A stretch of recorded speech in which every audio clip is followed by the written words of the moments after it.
संगीत सीरियल यह रिश्ता क्या कहलाता है में अब कहानी एक ऐसे मोड़ पर पहुंचने वाली है जहां दर्शक भी अपनी सीटों से उठ खड़े होंगे।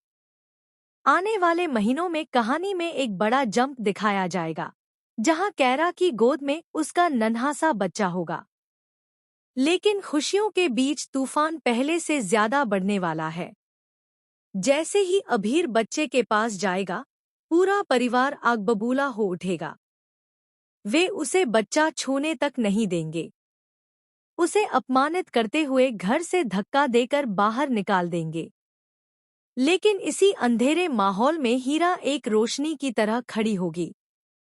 वह अपने भाई के लिए डटकर खड़ी होगी और हर कीमत पर कैरा और अभीर को मिलाने का फैसला कर लेगी, चाहे इसके लिए उसे घरवालों की नाराजगी ही क्यों न झेलनी पड़े।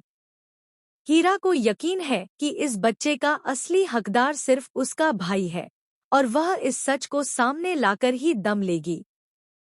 जैसा कि फैंस जानते हैं, कैरा प्रेग्नेंट होने के बाद से ही परिवार में लगातार तनाव बढ़ गया है।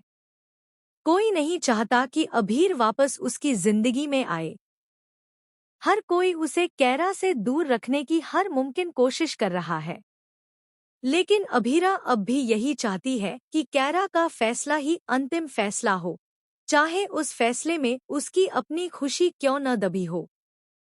इसी बीच एक बड़ा इमोशनल मोमेंट आता है जब अभीर कैरा को प्रपोज कर देता है। वह कहता है कि वह हमेशा उसका और आने वाले बच्चे का ख्याल रखेगा। लेकिन कैरा दिल पर पत्थर रखकर शादी से इनकार कर देती है। वह वहां से चली जाती है और घर वाले मौके का फायदा उठाकर अभीर को वहां से भगा देते हैं। अभीर टूट चुका है, उसकी आंखों में वही सवाल है, क्या प्यार इतना कमजोर था कि एक गलतफहमी उसे खत्म कर दे? दूसरी तरफ अरमान एक और बड़ा तूफान खड़ा कर देता है। वह सुझाव देता है कि कैरा को लेकर दिल्ली चले जाना चाहिए ताकि वह सारी ड्रामा से दूर नई जिंदगी शुरू कर सके। लेकिन अभीरा साफ शब्दों में मना कर देती है कि वह अरमान के साथ नहीं जाएगी। घर अब दो हिस्सों में बंट चुका है। एक तरफ वे लोग हैं जो चाहते हैं कि कैरा की शादी जल्द से जल्द किसी उचित लड़के से कर दी जाए। दूसरी तरफ वे लोग जो इस शादी के खिलाफ खड़े हैं। हर कोई इस बात से भी चिंतित है कि घर की छोटी बच्ची पर इस तनाव का क्या असर पड़ेगा।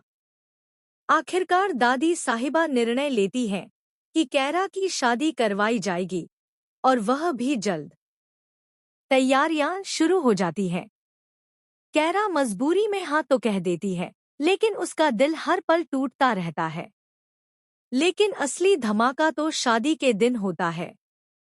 सबके सामने जब वरमाला होने वाली होती है, तभी एक जोरदार आवाज गूंजती है। हीरा दूल्हे को मंडप से बाहर खींच लाती है और तभी अभीर भी वहां पहुंच जाता है। सब लोग हैरान रह जाते हैं क्योंकि हीरा चिल्लाकर कहती है, यह शादी नहीं हो सकती। कैरा जिस बच्चे की मां बनने वाली है, उसका असली बाप यह दूल्हा नहीं, कोई और है। पूरा मंडप सन्न। हवा रुक जाती है। कैरा की आंखें फटी रह जाती हैं। और तभी वह सबसे बड़ा ट्विस्ट आता है। हीरा सबके सामने डीएनए रिपोर्ट फेंक देती है और उस रिपोर्ट में लिखा होता है कि बच्चा अभीर का नहीं है। यह सुनकर सबके पैरों तले जमीन खिसक जाती है। कैरा की सांस रुक जाती है। अभीर टूटकर वहीं बैठ जाता है। पर कहानी यहीं खत्म नहीं होती। रिपोर्ट के पीछे कौन है? यह फर्जी है या सच? हीरा को रिपोर्ट किसने दी? अरमान क्यों चाहता था कि कैरा उसे लेकर दिल्ली जाए?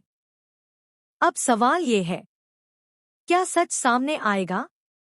क्या कैरा अभीर को खो देगी? या यह सब किसी बहुत बड़ी साजिश का हिस्सा है? आपको क्या लगता है? कमेंट करके जरूर बताएं।